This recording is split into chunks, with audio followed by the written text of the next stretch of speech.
Since the dawn of urban planning, the profession was, or is still, almost always practiced by men.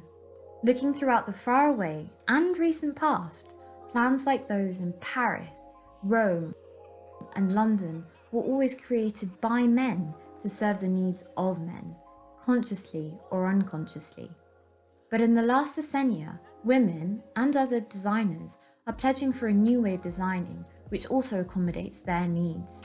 Examples like Vienna and Barcelona have demonstrated what gender-equal design could do for a city and its people. In urban environments, gender equality translates to cities that are accessible to everyone, whether you're a woman or man, married or single, young or old, have low or high income, are an immigrant or not. The next city who will step into this new way of designing is Rotterdam, or to be more specific, Rotterdam Alexander. We present ALX, the third centre that is designed for everyone.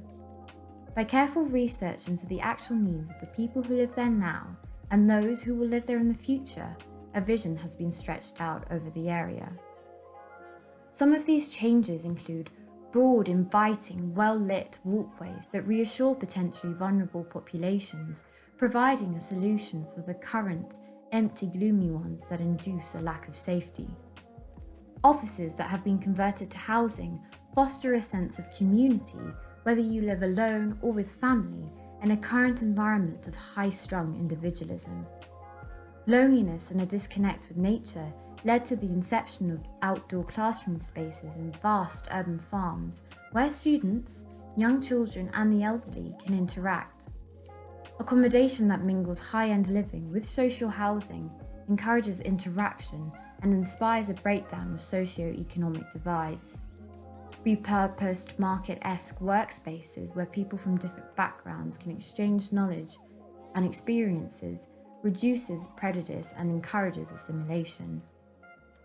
The introduction of more theory-based education, combined with the practical application of current institutions, creates a home for a plethora of knowledge which can later be applied in practice.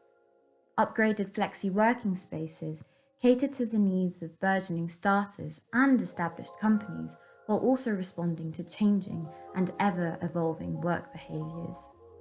These examples are only a few of the interventions that ensure that by 2050, ALX will no longer be remembered as a no man's land on the outskirts of Rotterdam, nor a home to big chain retailers, but as an example of how a part of a polycentric being can operate to the benefit of every one of its inhabitants. ALX, welcome home.